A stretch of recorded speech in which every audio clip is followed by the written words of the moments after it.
The transport ship Wanderer's Lament drifted through the void between star systems, its hull scarred by countless impacts from space debris and weapons fire. Inside its cramped corridors, beings from a dozen different worlds huddled together in desperate solidarity. They were the unwanted, the rejected, the feared outcasts who had been expelled from every civilized corner of the galaxy. Zara-9 pressed her four-fingered hand against the observation port, watching the stars blur past as they jumped between hyperspace nodes.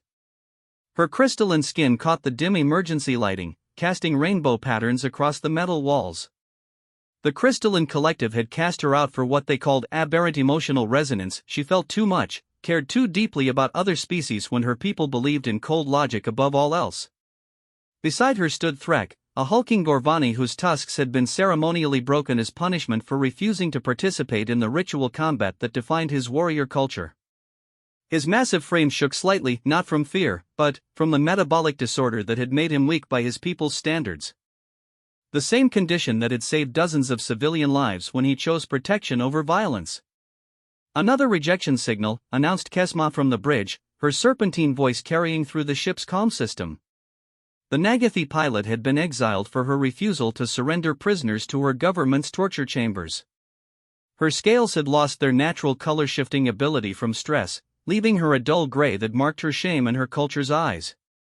Dr. Velix, the Xanthurian medic, crawled down from the upper decks using his 6 limbs. His people had banished him for treating inferior species with the same care he gave to his own kind. The centipede-like being had spent decades perfecting xenobiology, learning to heal creatures that his supremacist society considered beneath notice. "Where are they sending us this time?" asked Nera, cradling her hybrid child against her chest. The Valerian woman had been cast out for loving someone from another species, creating a life that both their worlds considered an abomination. Her silver hair had been shorn short in the traditional mark of shame, but her eyes still held fierce determination. Kesma's tongue flicked nervously as she read the response. "The Terran system. They say they'll consider our request for sanctuary." A collective groan rose from the assembled outcasts. The Terrans were newcomers to galactic civilization, a young species that had only achieved faster-than-light travel 50 years ago. Most established civilizations barely acknowledged their existence, considering them primitive and irrelevant. What could such a backward species offer them? "We've tried everything else," Zara-9 said quietly, her crystalline form humming with barely controlled emotion. "The hegemony, the Trade Federation, even the neutral zones. They all turned us away." Threk rumbled his agreement. "My people say Terrans are soft. Weak. Maybe that's what we need." The journey to the Sol system took 3 days. During that time, the outcasts shared their stories, finding common ground in their shared rejection.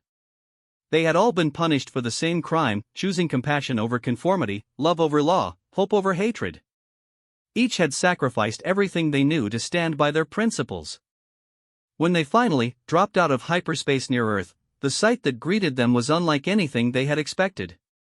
The blue-green world hung like a jewel against the black of space, surrounded by a modest fleet of ships that seemed almost quaint compared to the massive dreadnoughts of the major powers.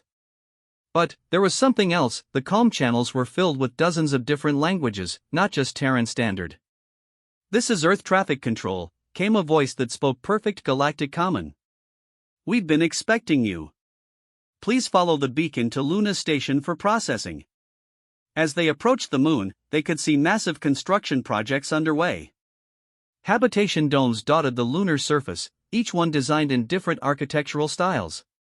Some looked Valerian, others resembled Xanthurian hives, and a few followed patterns they didn't recognize at all. "Are those?" Nera whispered, pointing at a structure that unmistakably bore crystalline collective geometries. "Refugee settlements," Kesma confirmed, her voice filled with wonder. "They're building homes for different species." Luna Station was a marvel of adaptive engineering. The docking bay they entered had been modified with multiple atmospheric zones, allowing beings with different breathing requirements to interact safely. Gravity fields could be adjusted in real time, and the architecture flowed seamlessly between zones designed for bipeds, quadrupeds, flyers, and swimmers. The human who greeted them was young by most species standards, probably not even 40 standard years old. Captain Sarah Chen wore a simple blue uniform with patches from a dozen different worlds. Her dark hair was pulled back in a practical style, and her brown eyes held a warmth that none of them had seen from an official in years. "Welcome to Earth space," she said, switching between languages as she addressed each of them individually. She spoke to Zara 9 in crystalline harmonic tones, rumbled a greeting to Threk in Gorvani battle cant, and even managed a few words in the click language of the insectoid hivemind refugees visible in the background. "You speak our languages?" Dr. Velix asked in amazement, his compound eyes reflecting his astonishment. Captain Chen smiled. "We've been preparing. When we learned about the refugee crisis spreading across the galaxy, our linguists and xenobiologists worked around the clock to understand your needs. We may be new to the galactic community, but we're not strangers to the concept of people needing sanctuary." She led them through the station, past areas where humans worked alongside beings they had never seen before. A human engineer consulted with a crystalline entity about harmonic frequencies while a group of human children played with young aliens in a specially designed playground that accommodated different physical needs. "Your own people," Nera said hesitantly, "they don't mind sharing their space with us?" "Our history is full of refugees," Captain Chen replied. "We know what it's like to flee persecution, to search for a place where you can live according to your conscience. Earth has always been a world where the displaced could find new homes."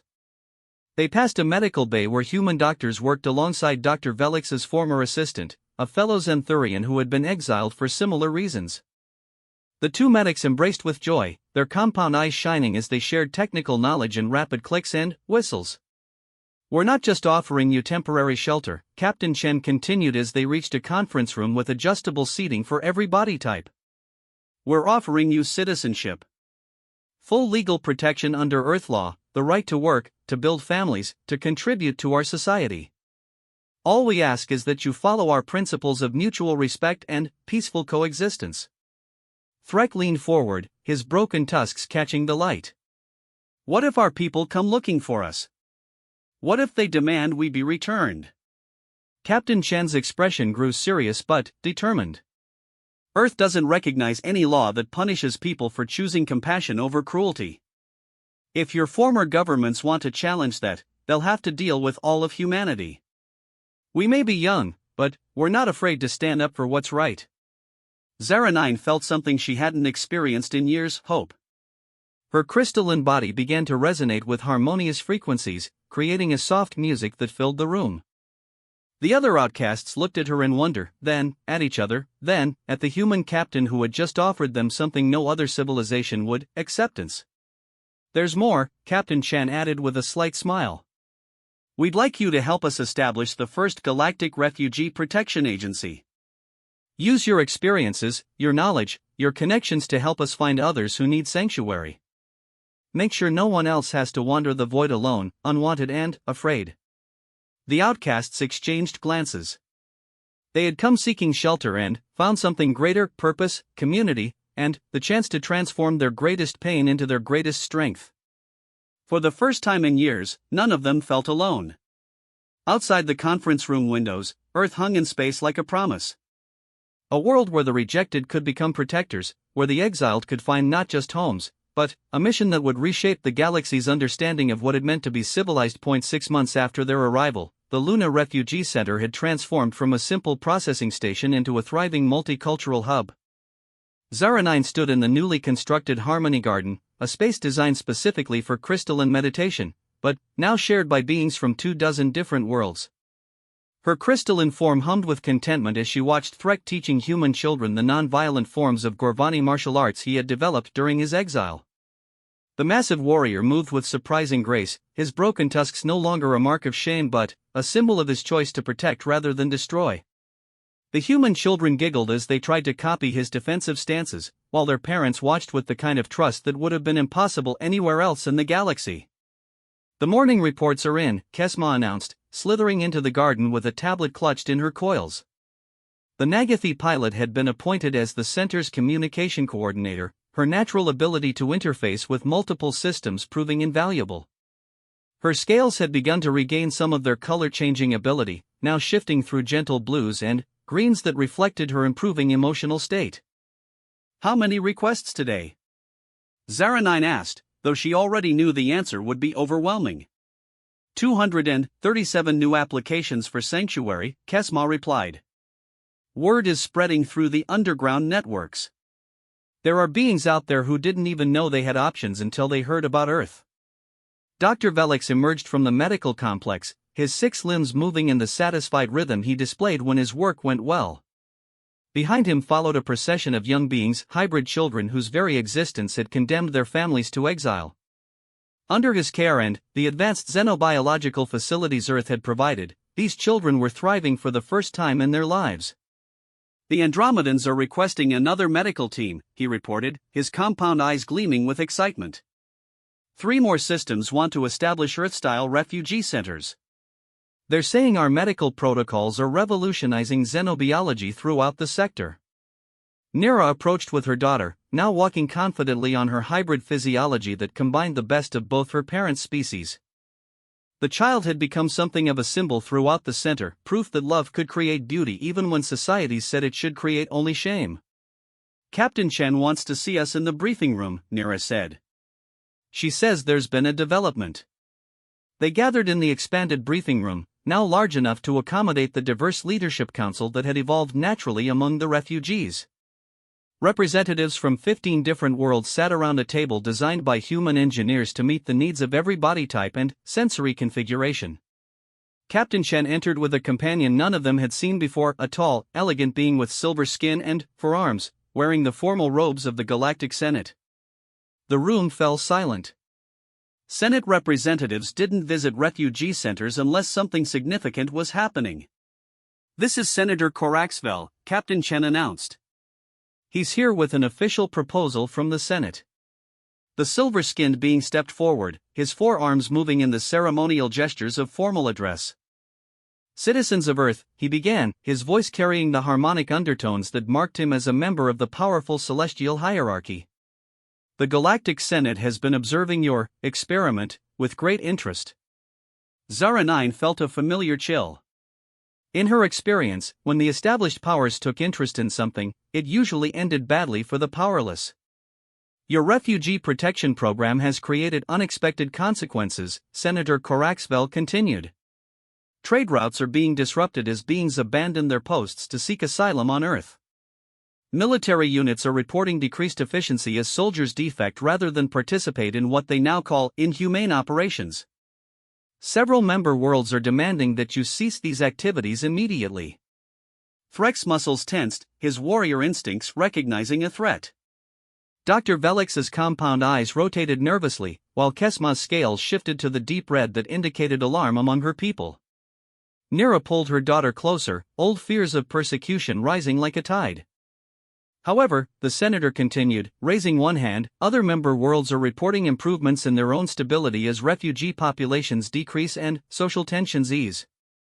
The Scientific Council has submitted reports suggesting that diversity of thought and experience, what you call compassionate deviation, may actually strengthen civilizations rather than weaken them. Captain Chen remained perfectly calm, her posture straight and her expression neutral. What exactly is the Senate proposing, Senator? A formal treaty, Coraxvel replied. Recognition of Earth as an official sanctuary world, with all the legal protections that status entails. In exchange, you would accept formal oversight from the Senate and agree to limit your refugee populations to sustainable numbers. The silence that followed was deafening. Zara9's crystalline form began to resonate with tension frequencies. This was how it always started, the offers of legitimacy that came with chains, the promises of protection that cost freedom. And, if we refuse? Captain Chen asked quietly. Senator Coraxvel's expression didn't change. Then, Earth would be classified as a rogue state, subject to economic sanctions and possible military intervention to restore galactic stability. Threk rumbled dangerously, his broken tusks gleaming as he shifted into a defensive posture. Around the table, other refugees tensed, ready to fight or flee despite having finally found a home. Captain Chen stood slowly, her small human frame somehow filling the room with presence. Senator Coraxvel, I appreciate the Senate's offer, but I'm afraid there's been a misunderstanding about what we're doing here. Oh, the senator replied, his forearms folding in obvious skepticism. We're not running an experiment, Captain Chen said, her voice carrying the quiet strength that had convinced them all to trust humanity. We're not seeking legitimacy from governments that consider compassion a crime. We're doing what humans have always done, we're standing up to bullies. She activated a holographic display that showed the growing network of Earth-allied worlds. 47 star systems have already signed mutual defense pacts with Earth. Not because we threaten them, but because they believe in what we're building. 63 more have requested assistance establishing their own refugee protection programs. The display shifted to show military deployments. Our fleet may be small by Senate standards, but we've learned a few things about warfare from our refugees. Crystalline harmonic weapons that can disable ships without killing crews. Gorvani defensive strategies that make occupation impossible. Nagathi stealth technology that makes our ships invisible to conventional sensors. Zara-9 felt a surge of pride as she realized that their knowledge, their unique perspectives, had become Earth's strength rather than their burden. But, most importantly, Captain Chen continued, we've learned something about the galaxy that the Senate seems to have forgotten. The beings you call outcasts and deviants are often your most innovative thinkers, your most dedicated healers, your most effective peacekeepers. By exiling them, you've been throwing away your greatest assets. She gestured to the assembled refugees. Dr. Velix has developed medical techniques that have saved thousands of lives across 50 worlds. Threx defensive strategies have allowed 3 colonies to resist pirate attacks without casualties. Zara-9's emotional resonance abilities have resolved diplomatic crises that your professional negotiators couldn't touch. Senator Coraxvel's silver skin had taken on a slight flush that indicated either anger or uncertainty. The Senate will not be dictated to by a single world, regardless of your innovations. We're not dictating anything, Captain Chen replied with a smile that somehow managed to be both friendly and dangerous. We're offering a choice. The same choice we've always offered. You can continue doing things the way you always have, casting out anyone who doesn't fit your narrow definitions of acceptable behavior. Or you can learn from us. She activated another display showing economic and social stability reports. The 47 worlds in our alliance have seen decreases in crime, increases in innovation, and improvements in citizen satisfaction across every measurable metric. Turns out that societies work better when they're built on inclusion rather than exclusion. Dr. Velix stepped forward, his compound eyes gleaming with conviction. Senator, I've seen both systems. I was raised in the Xanthurian supremacist culture, taught that other species were inferior. But, working alongside humans and refugees from across the galaxy has shown me that diversity isn't weakness, it's our greatest strength. Kesma added her voice, her scales shifting to the deep purple that indicated passionate conviction. My people cast me out for showing mercy to prisoners. Here, that same mercy has helped establish prisoner rehabilitation programs that have reduced recidivism by 60% across 12 systems. One by one, the refugees around the table shared their stories not of exile and shame, but of redemption and purpose. They spoke of research breakthroughs achieved through collaboration, of conflicts resolved through understanding, of innovations born from the collision of different perspectives. Senator Coraxvel listened in silence, his forearms gradually uncrossing as the testimonies continued. When they finished, he stood quietly for several minutes, processing what he had heard. The Senate will want proof, he said finally. Documented evidence that your methods produce superior outcomes. Already prepared, Captain Chen replied, handing him a data crystal. Comparative studies, economic analyses, social stability reports, innovation indices, everything your scientists will need to verify our claims. The senator accepted the crystal, then looked around the room at the diverse gathering of beings who had found purpose in their rejection. If your data supports these claims, the Senate may be willing to reconsider some of its policies regarding non-conforming citizens. After he left, the refugees sat in stunned silence. They had come to Earth seeking shelter and found themselves at the center of a galactic transformation. Their greatest weaknesses, their inability to conform, their insistence on following their conscience rather than law, had become the foundation for a new kind of civilization. What happens now? Nira asked, still holding her daughter close. Captain Chen smiled, the expression lighting up her entire face. Now we keep building. We keep welcoming the unwanted. We keep proving that a galaxy built on compassion is stronger than one built on conformity. Zara9's crystalline form began to resonate with harmonious frequencies, creating a music that seemed to capture the hope they all felt. They were no longer outcasts begging for shelter, they were pioneers building a better future for everyone the galaxy had left behind. 2 years had passed since Senator Coraxvel's visit, and the Galactic Refugee Protection Agency headquarters on Luna had grown into something unprecedented in galactic history. The facility now stretched across 3 lunar valleys, each one designed as a self-sustaining ecosystem that could support dozens of different species simultaneously. Zara9 stood on the observation deck of the central command tower, her crystalline form catching the light from Earth's reflected glow. Below her, the sprawling complex buzzed with activity as beings from over 100 different worlds worked together on projects that were reshaping galactic civilization. The harmony she generated now wasn't from loneliness or fear, but from the pure joy of witnessing something beautiful being born. The Hegemony Fleet is requesting permission to dock, announced Kesma through the communication system. Her voice carried none of the nervousness it once held when dealing with major galactic powers.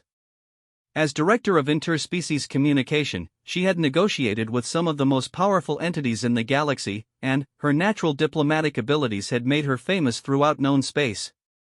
"Are they here for another inspection?" asked Threk, who approached carrying a group of young trainees on his massive shoulders.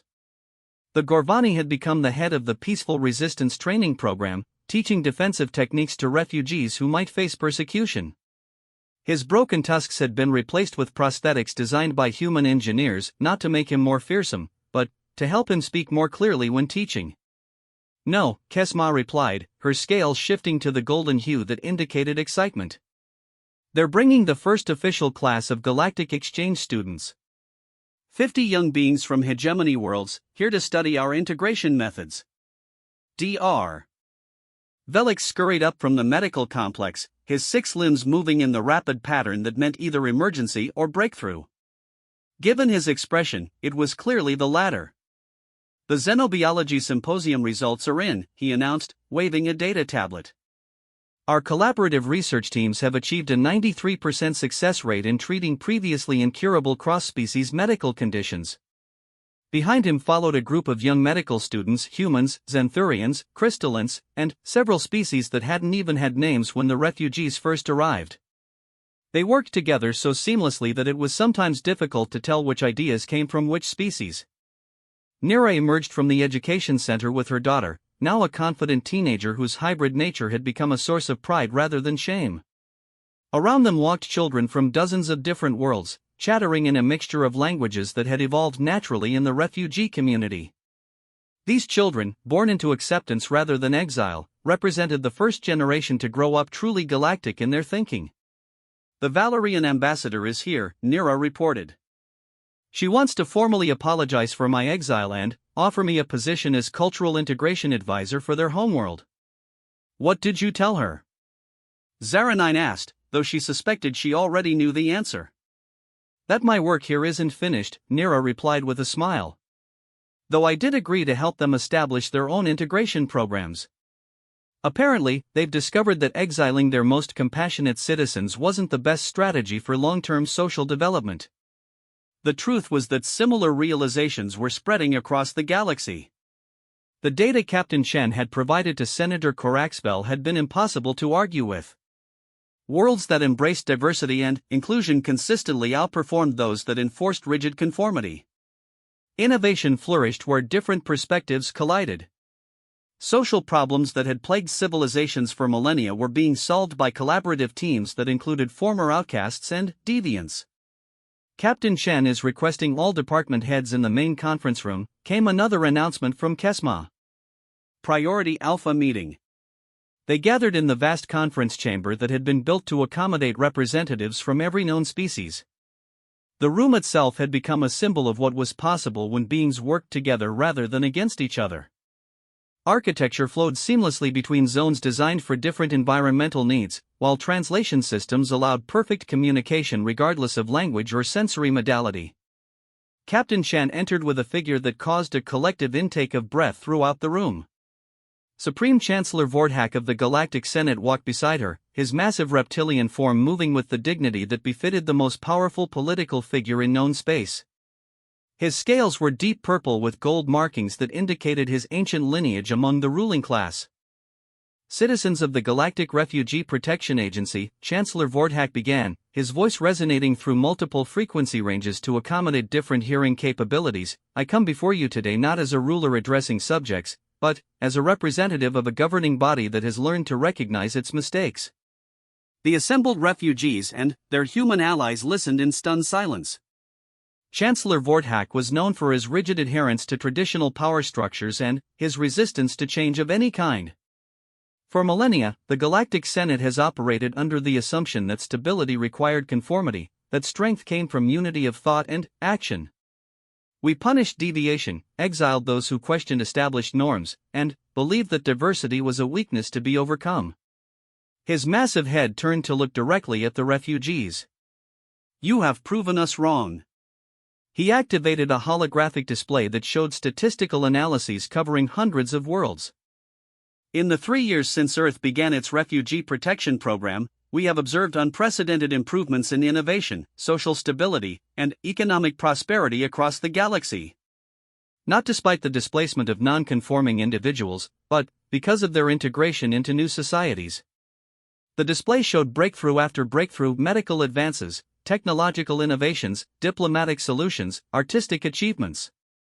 In every case, the solutions had come from collaborative teams that included beings who had been cast out from their original societies. The Crystalline Collective has formally requested that all exiled emotion-capable individuals be invited to return and help establish new psychological health programs. The Gorvani warrior clans want their pacifist outcasts back to develop better conflict resolution strategies. The Xanthurian Supremacist Union has abandoned its purity doctrines entirely after seeing how much their medical capabilities improved when they began collaborating with inferior species. Zara 9 felt her crystalline body resonating with frequencies she had never experienced before, a harmony that came from watching the impossible become reality. Therefore, Chancellor Vordhak continued, the Galactic Senate hereby issues a formal apology to all beings who have been persecuted for their refusal to conform to limiting social expectations. Furthermore, we are today announcing the establishment of the Galactic Diversity Initiative, modeled directly on Earth's refugee protection programs. Captain Chen stepped forward. Chancellor, while we appreciate the recognition, our concern is ensuring that this isn't just political theater. Too many beings have suffered for too long for us to accept empty promises. The massive reptilian leader nodded slowly. Your skepticism is warranted. That is why the Senate has prepared concrete actions to demonstrate our commitment. A holographic display changed to show detailed plans. First, immediate amnesty and full citizenship restoration for all beings currently classified as exiles or outcasts, with compensation for their suffering. Second, the establishment of diversity centers on every major world, funded by the Senate and operated using your proven methodologies. Third, the creation of a new governmental position, Minister of Inclusive Development, to be filled by nominees from your refugee communities. Dr. Velix's compound eyes widened as he processed the implications. You're institutionalizing acceptance.